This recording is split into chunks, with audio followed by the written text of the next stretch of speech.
metal. This is the control, normal bacteria, but once they are exposed to chromium, they started secreting more exopolysaccharide and accumulating chromium on the surface. As we confirm this with the help of EDX. You can see chromium is there, and we also did elemental mapping to look for the chromium on the surface. Whenever bacteria,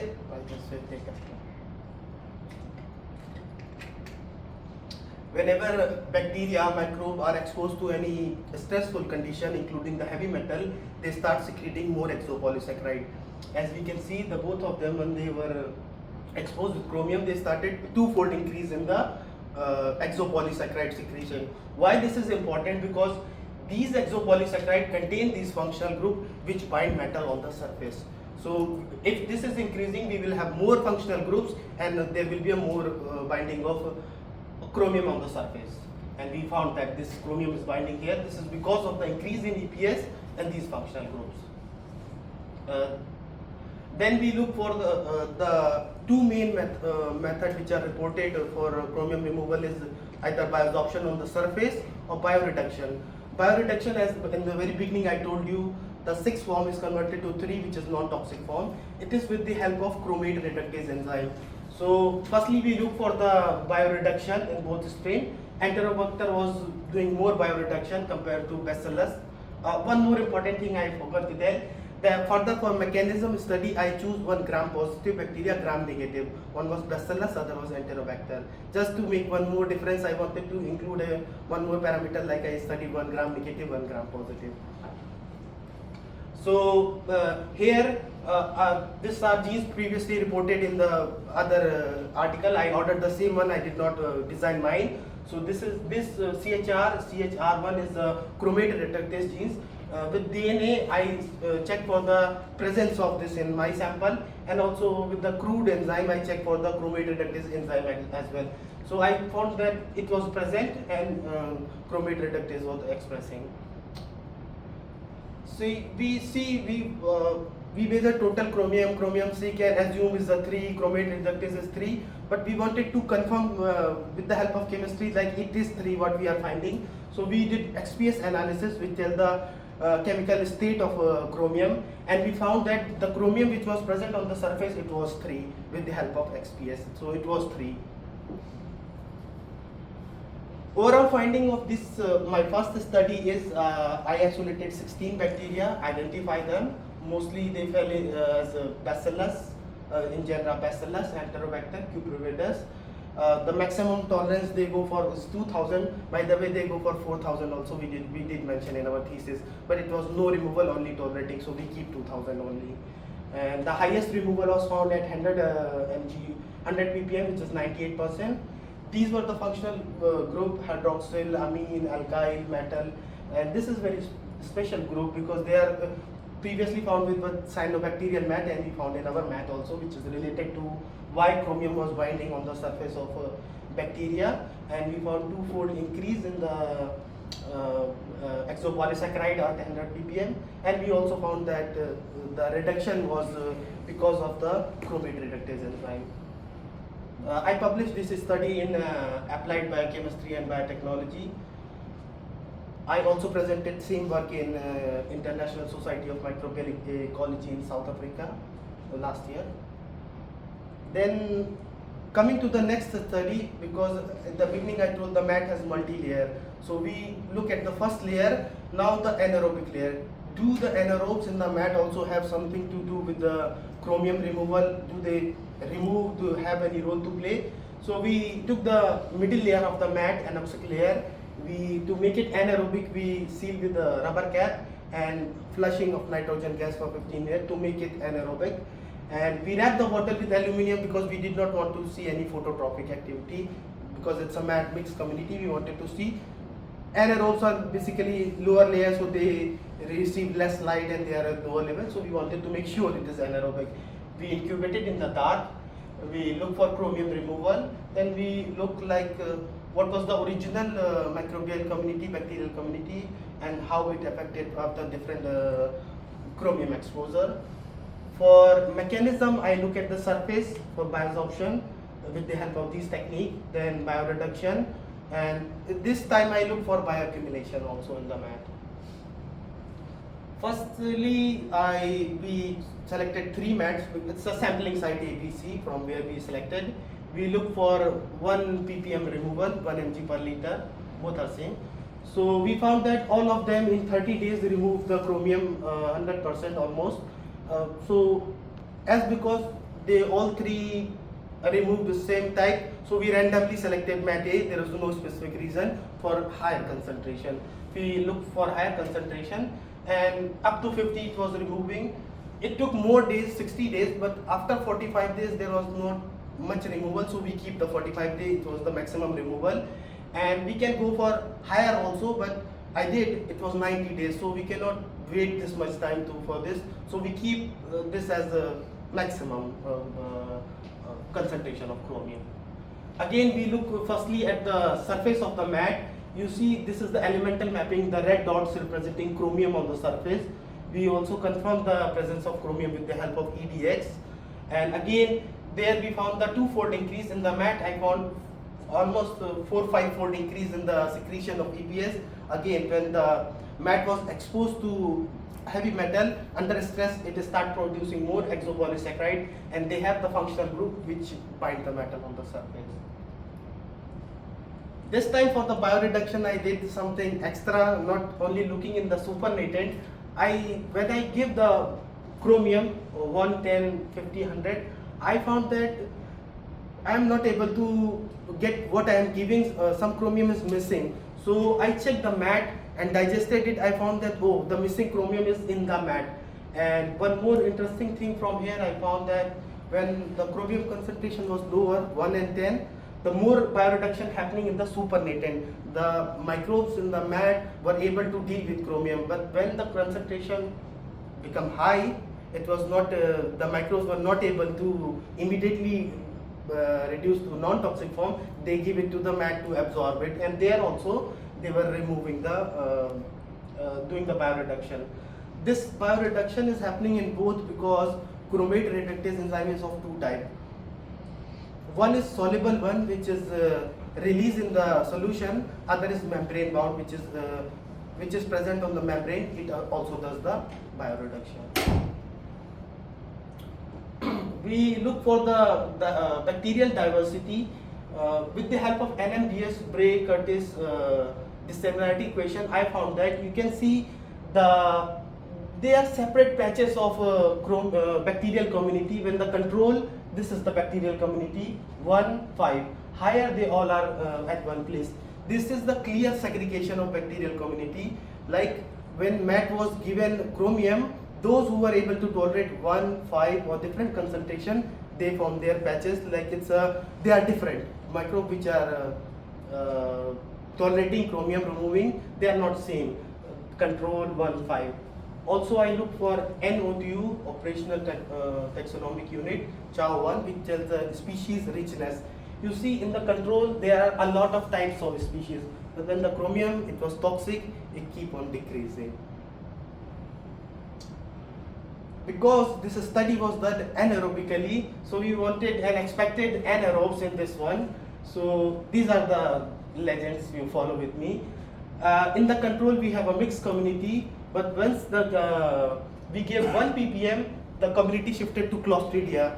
Clostridia is obligate anaerobe, strict anaerobe. So because we did anaerobically, we found at 1 ppm, the anaerobes were present, they were able to tolerate chromium, and they were most dominant in 1 ppm. When we increased chromium concentration, we found Gram-proteobacteria, bacilli were dominant, and bacilli contain formicutes, which contain facultative anaerobes. Then when we increase more, the bacilli was dominant. As the concentration increased, the proteobacteria was increasing, especially alpha proteobacteria was high, most dominant in case of 50 ppm. When we look at the OTUs, more specific microbial communities, I found that at 1 ppm, the Fucibacter, which is obligate anaerobe, and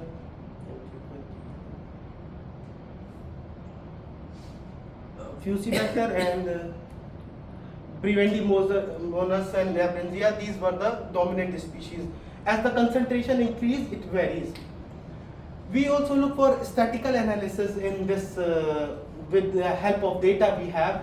We use Pearson equation where we did a correlation between the phyla and the chromium concentration, and we found that only the alpha proteobacteria showed positive correlation in respect to chromium concentration, whereas alpha proteobacteria showed within other classes, it showed with the Candyllinia and this N-Aerolinia, they show a positive correlation between species. If I look at the genera, the OTU9, which is Prevendemonas, and Fucibacter, which is OTU26, they both show positive correlation in respect to chromium. And this is one of them is obligate anaerobe. So it is like a positive correlation, and both show positive correlation for chromium concentration. This study is currently under submitted and under revision. Last week we received the reviewer comments, so it's still under review. The next part was we anaerobically we look at the mixed community, but to know the detailed things we need to isolate the microbes and see in more detail. So I go for the fact I isolated the 16 strain, not isolating anaerobes. I try to grow them anaerobically, and out of the 16, 2 were able to grow perfectly under anaerobic condition. One was S9, Z11, which is Bacillus and Enterobacter. So firstly, I checked their growth and removal under different concentration. This gram stain I did such to make sure the stain is still pure. I wanted to check it. So under aerobic condition they were growing fine, and as I said 100 ppm before also it was optimal for bacteria, they were able to grow fine. But anaerobically their growth was slow. They were not very happy with chromium and anaerobic conditions. Same, we look for the, firstly we start with the surface of the bacteria, because this is the one which comes first in contact with the chromium metal. We found that the Enterobacter was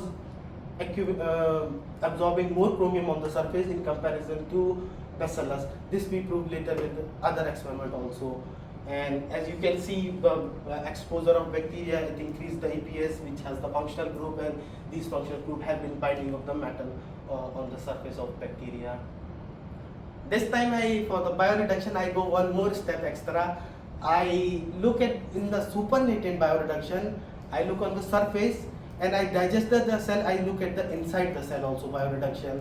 So you can see the most of the bioreduction happen in the supernatant. The remaining which go on the surface, it also reduced to 3. The which go inside the cell, it was also reduced to 3.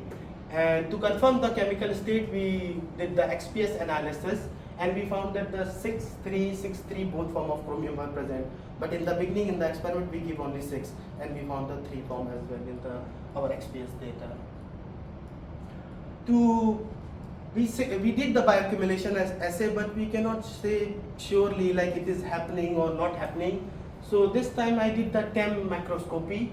These dot here you see is the chromium accumulation, which I compared with the previous literature. But just to say these are chromium, it's not very reliable. So I go for FE10 EDX, which confirmed that the chromium was present inside the cell also. And these are the peaks CR L alpha, K beta, which is showing the chromium was present inside the cell also. And Enterobacter accumulated more chromium than Bacillus. This is the overall, this after 2-3 years of working, always chromium was missing. This time me and Prof decided we will go and look for every part of chromium where it is going. So we start with 50 ppm. You can see in Bacillus 40 was reduced, in this 26. And on the surface we have 7 here, 17. In the beginning I told you the Enterobacter, more chromium was found in the EDX of surface, and we found more here in the experimental also. The Enterobacter has more chromium. And intracellular we found more chromium in Enterobacter. Also with the data we found more chromium in Enterobacter inside with this one. This was the overall chromium where it is growing. Even what is there, it is also what was absorbed 85% was reduced to 6, which we found in our data also here also, which was inside it was reduced also.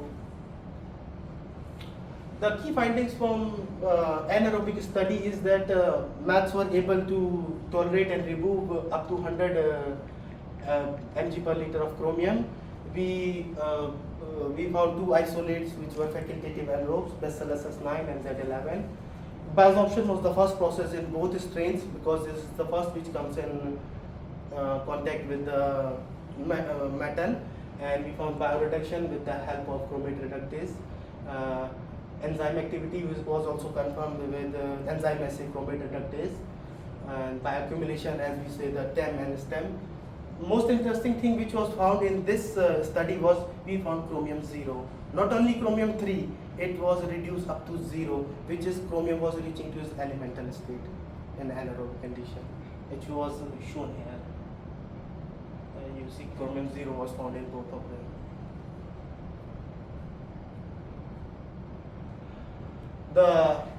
Just one more.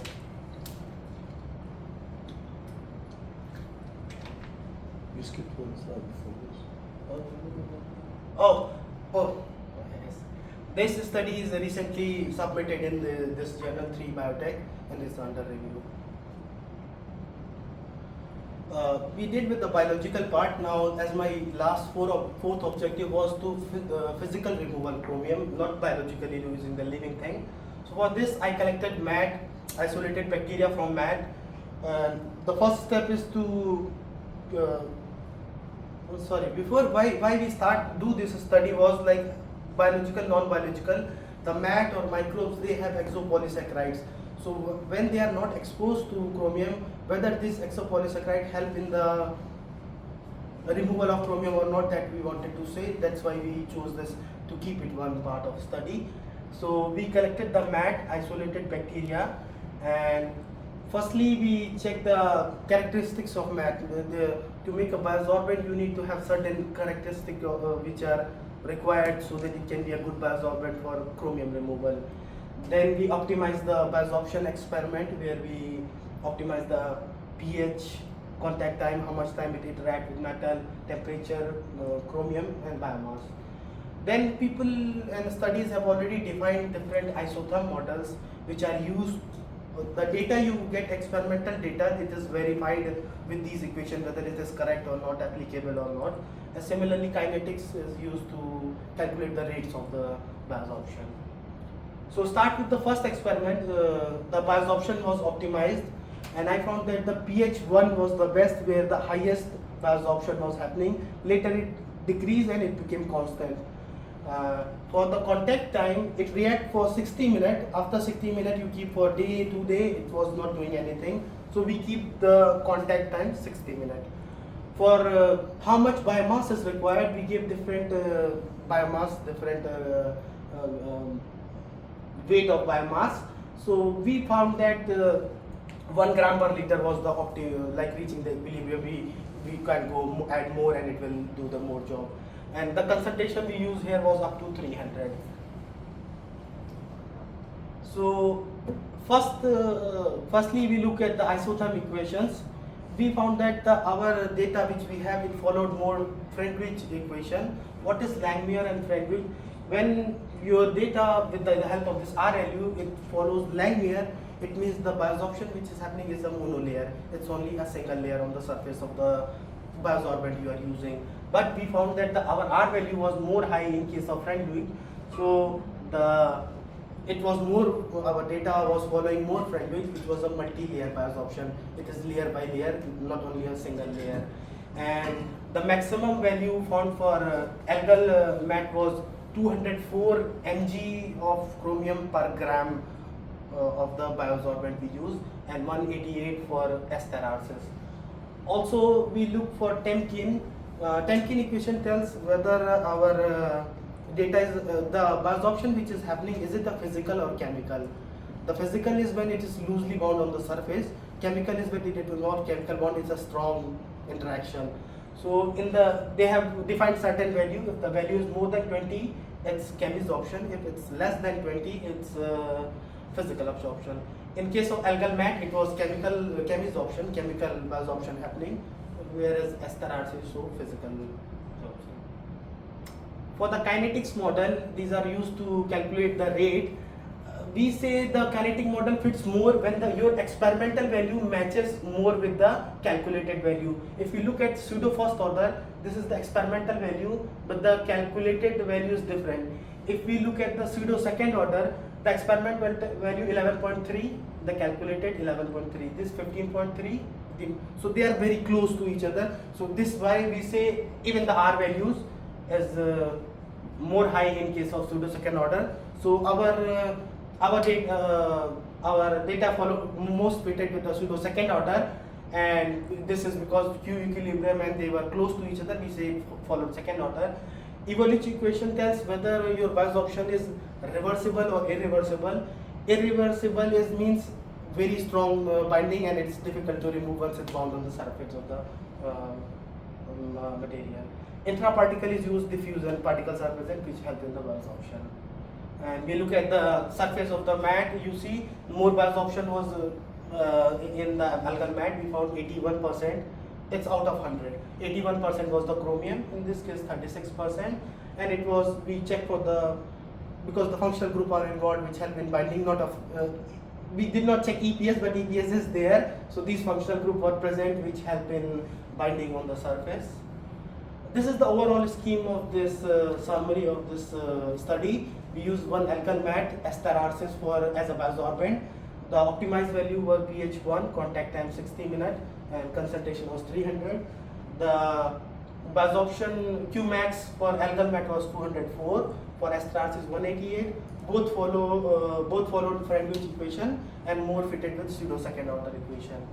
This study was published in Algal Research, and yes.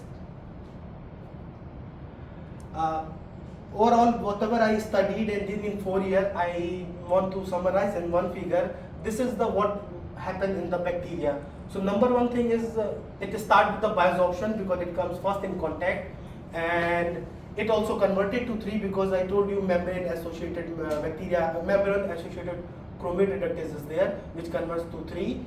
And then some of it converted with the help of soluble enzyme to 3, some with the help of sulfate or phosphate to go inside cell, and they are converted there also. So this is the overall how bacteria work and convert 6 to 3.